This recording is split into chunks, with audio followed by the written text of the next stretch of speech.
us take a mobile trip to Vegas, to that California desert stomp.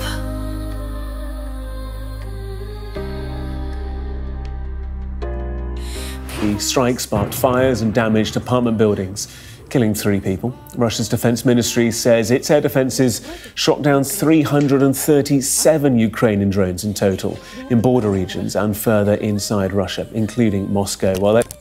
Malam tadi, serangan drone terbesar dari Ukraina menghantam Moskow. Ya, Ukraina belum menyerah. Mereka menunjukkan perlawanan usai negara-negara Eropa memberikan bantuan militer terlepas dari Amerika yang sudah menghentikan bantuannya. Jadi, malam tadi, menurut laporan berbagai sumber, 350 lebih drone atau pesawat tanpa awak dikirimkan Ukraina untuk menyerang Rusia, di mana menurut Kementerian Pertahanan Rusia, 337 pesawat mampu dicegat untuk dihancurkan, dan sisanya lah yang menghantam bangunan hingga kendaraan di Moskow. Tentu ini adalah sinyal perlawanan Ukraina yang tak mau menyerah usai sebelumnya Rusia juga melancarkan serangan besar. Lantas seperti apa reaksi Putin? Apakah ini artinya perdamaian masih jauh untuk tercapai? Berikut ulasan selengkapnya.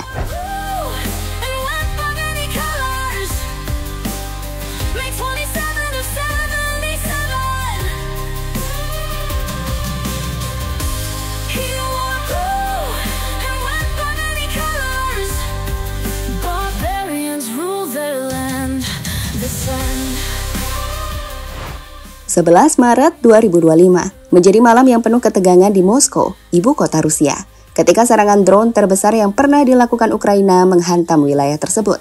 Sebagai info, serangan-serangan ini melibatkan lebih dari 350 pesawat nirawak atau drone, yang menandai eskalasi signifikan dalam konflik yang telah berlangsung selama lebih dari 3 tahun antara Rusia dan Ukraina. Menurut Kementerian Pertahanan Rusia, 337 drone berhasil dicegat, tetapi sisanya menyebabkan kerusakan parah pada bangunan, kendaraan, dan infrastruktur di Moskow dan wilayah sekitarnya. 3 orang dilaporkan menjadi korban jiwa, dengan 18 lainnya mengalami luka-luka. Sekali lagi, gedung apartemen, rumah, dan mobil nampak terbakar. Dan tentu saja serangan ini mengguncang dunia, di mana Ukraina seolah menunjukkan jika mereka belum menyerah. Sebagai info, serangan ini terjadi di tengah suasana geopolitik yang rumit. Maksudnya, meskipun Ukraina baru saja mendapati kenyataan Trump dalam hal ini, Amerika telah menghentikan bantuan, namun mereka masih mendapatkan sokongan bantuan militer dari negara-negara Eropa, seperti Jerman, Prancis, dan Inggris. Dan itulah yang berhasil memberikan dorongan signifikan bagi Ukraina.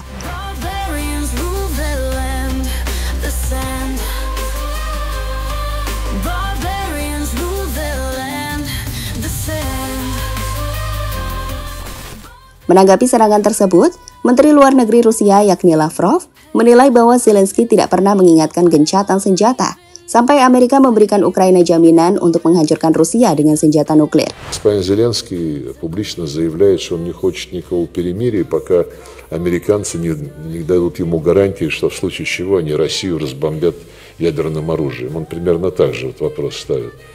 Поэтому пока все это несерьезно. Di sisi lain, dalam pernyataannya Putin menyebut serangan ini sebagai provokasi dan menyalahkan dukungan Barat, khususnya dari Eropa, atas eskalasi ini. Di mana dalam laporan dari Breaks News, Putin mengatakan, semua negara yang terus memasok senjata ke Ukraina harus disalahkan atas serangan ini. Sebaliknya, sebagai balasan atas serangan tersebut, laporan dari Express Daily menyebutkan jika Putin didesak untuk membalas dengan rudal hipersonik Oreshkin berkecepatan 7.600 mph ke Ukraina. Sebagai info, rudal Oreshkin melaju dengan kecepatan sangat tinggi, membuatnya hampir mustahil untuk dicegat dan dapat menyerang target hingga 5.000 km. Dan jelas itu akan meningkatkan eskalasi pertempuran, alih-alih memunculkan perdamaian.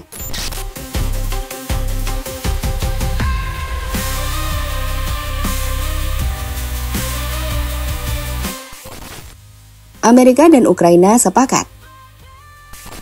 Setelah beberapa waktu lalu, Zelensky mengirimkan surat permintaan maaf ke Donald Trump atas kekacauan yang terjadi di ruang oval Gedung Putih. Baru-baru ini atau pada 10 dan 11 Maret, bertempatan di Riyadh, Arab Saudi, pertemuan antara Amerika dan juga Ukraina dilakukan, di mana Amerika diwakili oleh Menteri Luar Negeri mereka, Rubio, dan Ukraina diwakili Menteri Luar Negeri mereka, Andriy Sybiha. Di pertemuan yang berlangsung secara tertutup dan berlangsung berjam-jam itu, Ukraina pada akhirnya setuju untuk menerima gencatan senjata langsung selama 30 hari dalam konflik dengan Rusia. di mana Menteri Luar Negeri Amerika Serikat yakni Marco Rubio mengatakan bahwa ia sekarang akan menyampaikan tawaran itu kepada Rusia dan kini keputusan ada di tangan Moskow. Today we made an offer that the Ukrainians have accepted, which is to enter into a ceasefire and into immediate negotiations to end this conflict in a way that's enduring and sustainable and accounts for their interests, their security, their ability to prosper as a nation.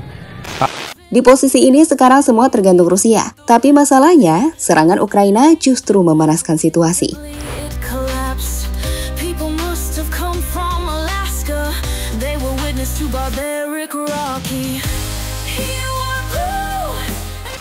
Trump akan menghubungi Putin. Menurut laporan dari The Independent, Donald Trump mengatakan dia akan berbicara dengan Vladimir Putin tentang rencana gencatan senjata usai Ukraina setuju dengan penawaran Amerika. Seperti kita tahu, usai setuju dengan penawaran Amerika untuk gencatan senjata selama 30 hari, Amerika Serikat akan kembali melanjutkan pembagian intelijen dan bantuan militer ke Kiev. Di sini, Zelensky melalui pesan yang ia bagikan di akun official miliknya, telah meminta Rusia untuk menerima kesepakatan tersebut dan menambahkan gencatan senjata akan berlaku segera jika Putin menyetujuinya. Sebagai info, dalam gencatan senjata ini, Ukraina telah mengusulkan 3 poin utama sebagai bagian dari gencatan senjata pada Rusia, yang meliputi gencatan senjata di langit, yang artinya tak ada lagi serangan rudal, bom, dan serangan pesawat tak berawak jarak jauh, keheningan di laut, dan juga pembebasan tawanan perang dan tahanan, serta pemulangan anak-anak Ukraina yang dipindahkan secara paksa ke Rusia. Melihat hal tersebut, seorang anggota parlemen Rusia hari ini menuntut agar gencatan senjata apapun dilakukan berdasarkan ketentuan Moskow, bukan Washington, dengan mengklaim bahwa Rusia memiliki inisiatif di medan perang.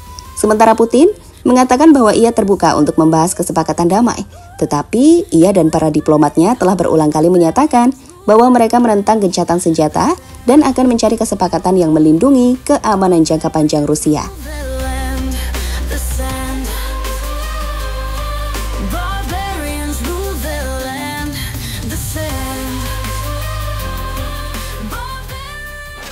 Perdamaian atau perang total? Meskipun saat ini Ukraina dilaporkan telah setuju untuk melakukan gencatan senjata, namun serangan besar-besaran ke Moskow baru-baru ini sepertinya telah menempatkan dunia pada titik kritis. Di satu sisi, Ukraina menunjukkan kekuatan perlawanannya dengan bantuan Eropa. Tetapi di sisi lain, kemarahan Putin dan ancaman balasan Rusia, termasuk potensi penggunaan rudal hipersonik, meningkatkan resiko perang yang lebih luas. Media di Rusia, The Moscow Times, bahkan telah menuliskan artikel dengan headline "Perang telah tiba", di mana dalam artikel tersebut banyak kutipan wawancara ke penduduk Moskow mengatakan mereka tak percaya perdamaian akan tiba.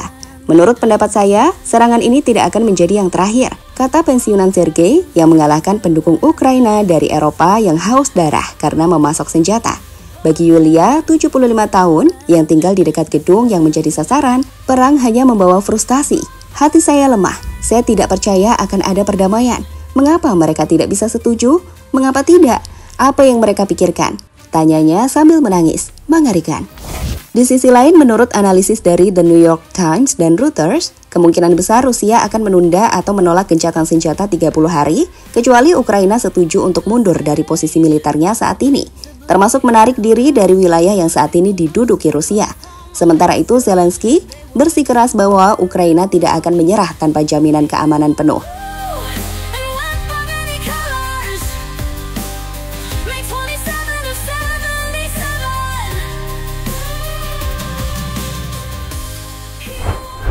Pada akhirnya, serangan drone terbesar Ukraina terhadap Moskow pada 11 Maret 2025 telah menciptakan titik balik dramatis dalam konflik Rusia-Ukraina, meninggalkan dunia di ambang ketidakpastian antara harapan perdamaian dan ancaman perang total.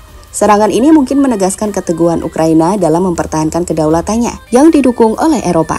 Tetapi di sisi lain, hal ini juga memperburuk hubungan dengan Rusia yang kini menuntut kondisi ketat untuk gencatan senjata.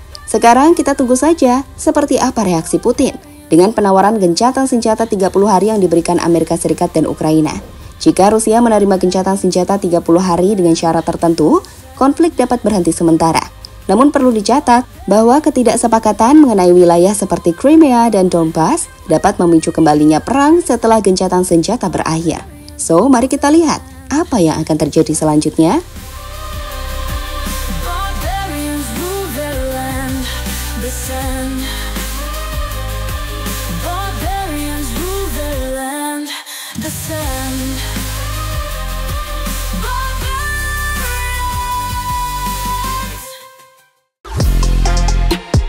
Halo, izin iklan sebentar ya guys. Jadikan ruangmu bernuansa timnas. Temukan beragam poster dinding, sepak bola dan timnas dengan desain menawan, kualitas premium dan harga yang tidak akan menguras kantong. Segera klik link Shopee di deskripsi video ini dan dukung timnas dengan sepenuh hati. Mulai dari dinding rumahmu.